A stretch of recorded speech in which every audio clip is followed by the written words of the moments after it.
Fala moçada, tudo bem? Bom, você quer saber exatamente o que e como os vestibulares cobram Grécia Antiga? Pois bem, depois da vinheta eu vou te falar exatamente o que nos últimos 10 anos foi cobrado sobre Grécia Antiga, para você estudar certinho e nunca mais errar, viu?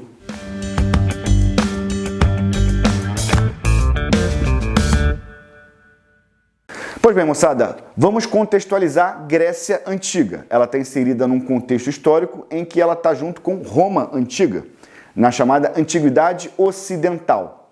Tem uma outra antiguidade, que é a oriental, é quando a gente fala de Egito Antigo, Mesopotâmia, fenícios, hebreus, né? Então, são outros povos. Agora, nesse exato momento, a gente vai falar de Grécia. E para vocês entenderem o quanto cai sobre a Antiguidade Oriental, nos últimos 10 anos, em todos os vestibulares do país, no caso vestibulares civis, porque vestibular militar, SpaceX, por exemplo, ou Colégio Naval, não cobra esse conteúdo. Pois bem, Grécia caiu 106 vezes nos últimos 10 anos e Roma caiu 112.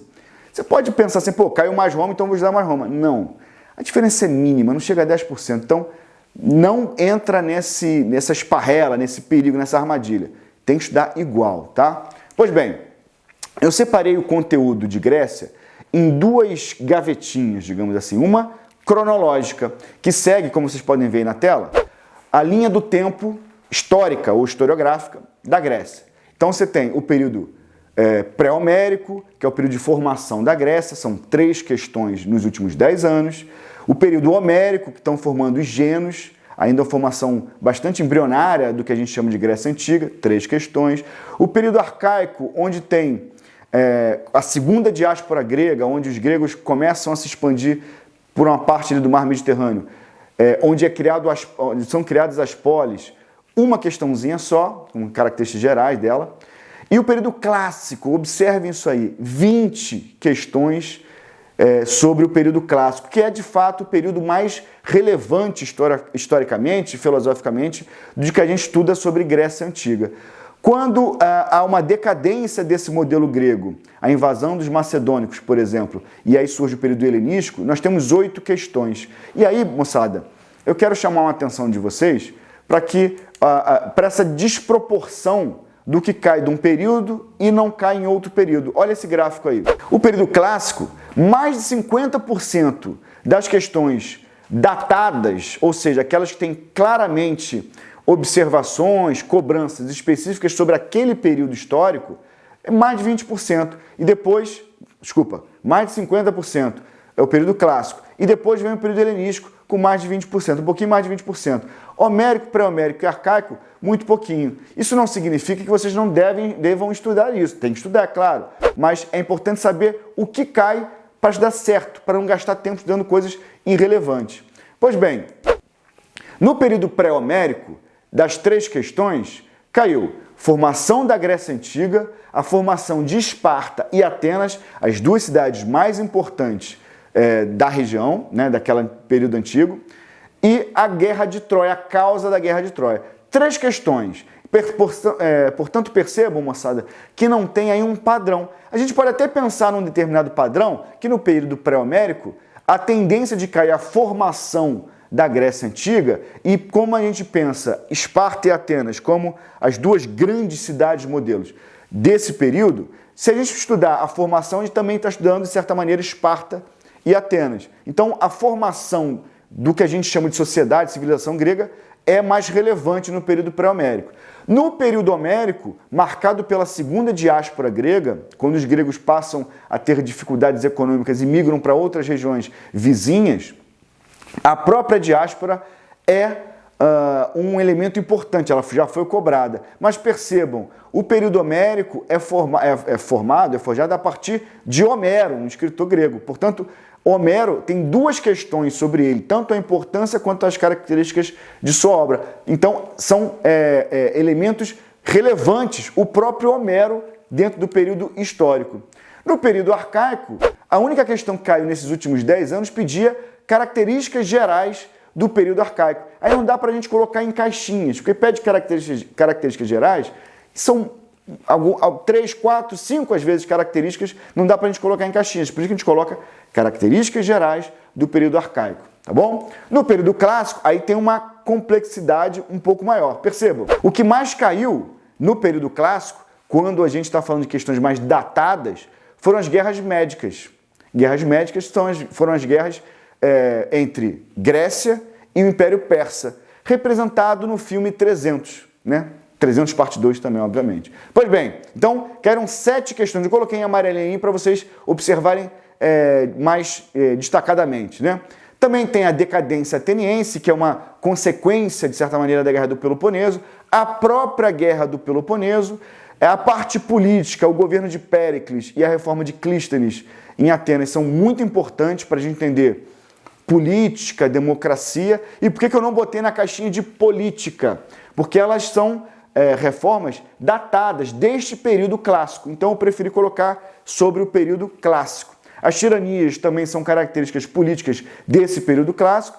E a própria, aí eu poderia chamar de características gerais do período clássico, onde tem aí no finalzinho as características da polis, a expansão grega por parte do Mediterrâneo e o próprio desenvolvimento da moeda na própria Grécia Antiga. São características gerais, mas como eram só 3 pontos, deu para colocar aí direitinho. Sobre o período helenístico, como vocês podem ver, a questão cultural é a parte mais relevante, né? A hegemonia da cultura grega sobre a cultura oriental, mas também uma fusão entre cultura grega e egípcia, a parte cultural de maneira geral. O período helenístico corresponde a um período de fusão cultural entre questões orientais e ocidentais, principalmente gregas. Então é um período que a cultura é o ponto mais relevante do período, embora também tenha características gerais desse período. E nas características gerais, além do domínio macedônico, também vai falar da parte cultural, né?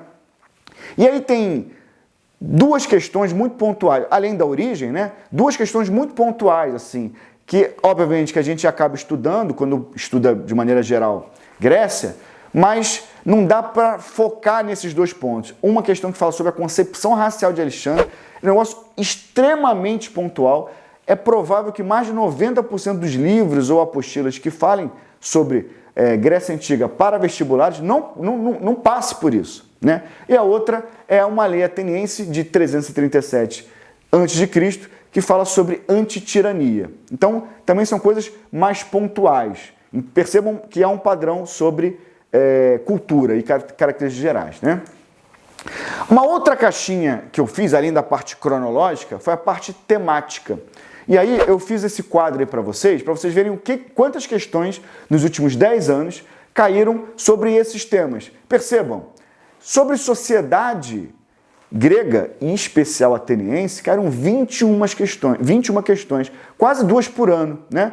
Política, a mesma coisa, a parte da democracia, a escravidão são muito relevantes. A parte cultural, vocês vão ver exatamente o que cobra, é muito interessante porque a cultura grega, ela influencia exatamente a cultura ocidental, né? Dá uma espécie de berço da cultura ocidental, filosofia. Religião, não, porque a gente não se baseia na religião mitológica. Nós, assim, os ocidentais, hegemonicamente, são monoteístas e eles eram politeístas. Pois bem, o que eu coloquei como temática é quando tem algum tema solto, que não tem muito onde encaixar.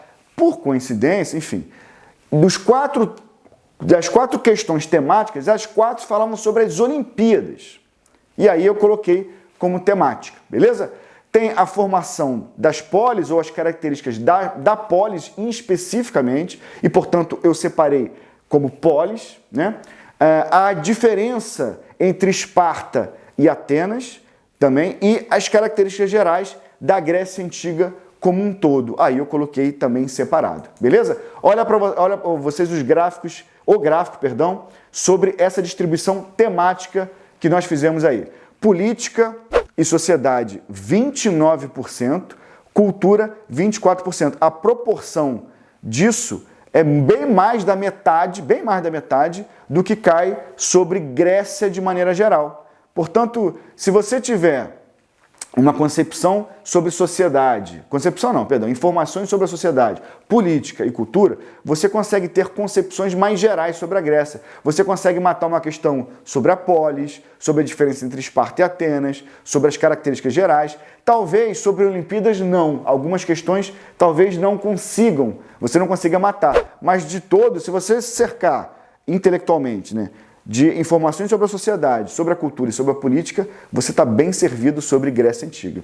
Beleza? Então vamos especificar o que caiu em cada um desses temas.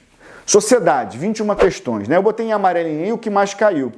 11 questões sobre cidadania ateniense. Eu quero chamar a atenção para um fato aqui, rapidinho. Quando a gente fala de Grécia Antiga, em termos de características gerais, nós estamos falando de Atenas. Quando a gente não especificar a cidade, nós estamos falando do modelo ateniense. O modelo espartano era diferente do modelo ateniense, bem diferente. E aí, quando a gente vai falar desse modelo, a gente tem que especificar que é o modelo espartano. E as questões, os livros especificam, beleza? Por isso que, sobre sociedade, o tema que mais caiu, a cidadania ateniense é o que mais vai cair. Em política, a gente vai ver que é a mesma coisa, tá bom? Então, vamos voltar para a lista. Escravidão, 4 questões sobre escravidão, né? De maneira geral, 3 questões e especificamente o significado para os gregos de escravidão, uma questãozinha. Olha que interessante. Democracia, filosofia e a filosofia, que são 2 conceitos, 2 características que até hoje nós, ocidentais, utilizamos, quer dizer, alguns orientais também. Só foi possível, olha que antagonismo, só foi possível por conta da escravidão. Então, algo que é absolutamente deplorável nos dias atuais, lá atrás, na Grécia Antiga, foi o que permitiu o ócio de uma camada específica da sociedade grega, e ao permitir o ócio, essas pessoas puderam participar das atividades políticas e fazer reflexões filosóficas de maneira mais sistemática, né? É uma coisa extremamente negativa que possibilitou 2 coisas positivas. É uma contradição quase, né? Mas isso, a história das sociedades humanas, das civilizações, são cheias de contradição. Por fim, classes sociais, uma espécie de pirâmide social, né? Características das classes sociais, caiu uma vez, e a democracia ateniense. E aí, por que eu não botei a democracia ateniense nesse ponto aí como política? Já que democracia tem a ver com o conceito político. Porque tem a ver com os grupos que tinham cidadania. Então, cidadania tem mais a ver com sociedade. E aí, grupos com cidadania e que, portanto, tinham acesso às decisões políticas, eu coloquei em sociedade, caiu 2 vezes. Beleza? Sobre política, também 21 questões, percebam aí a democracia. E aí, quando eu falo de democracia, como eu falei ainda há pouco, é democracia ateniense. 15 questões, né?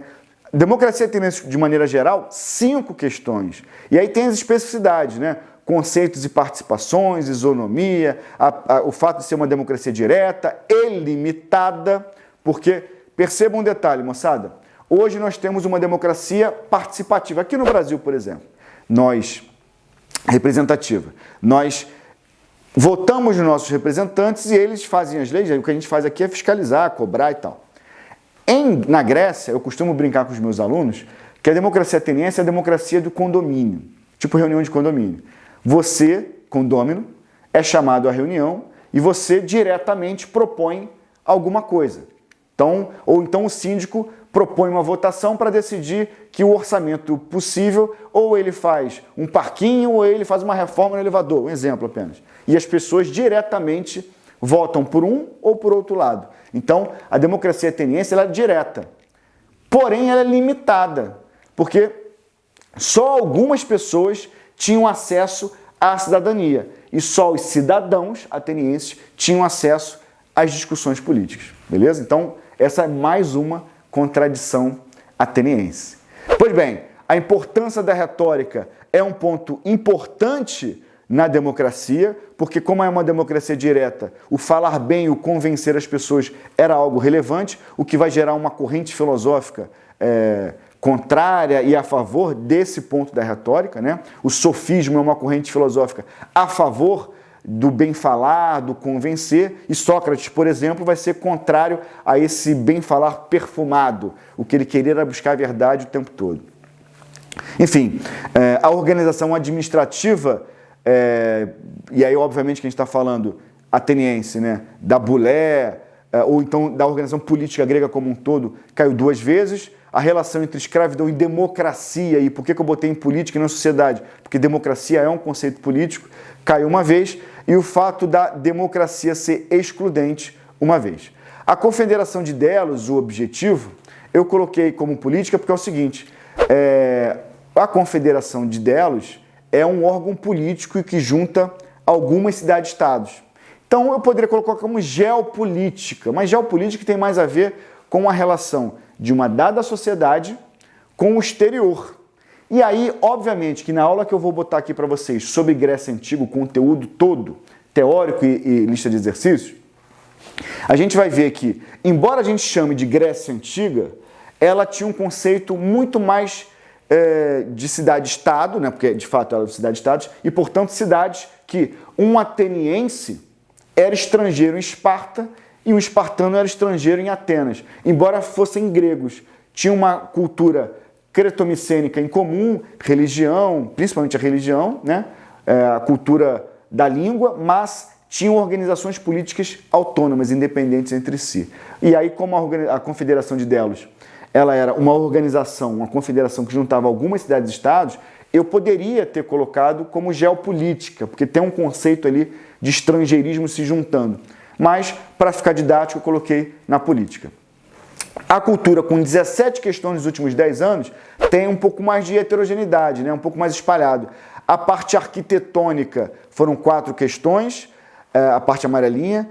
Essa parte mais azul, mais verde azulado, azul esverdeado, né? Enfim, da cultura mitológica, da religião grega também caíram 4 vezes. O legado para a cultura ocidental caiu 2 vezes.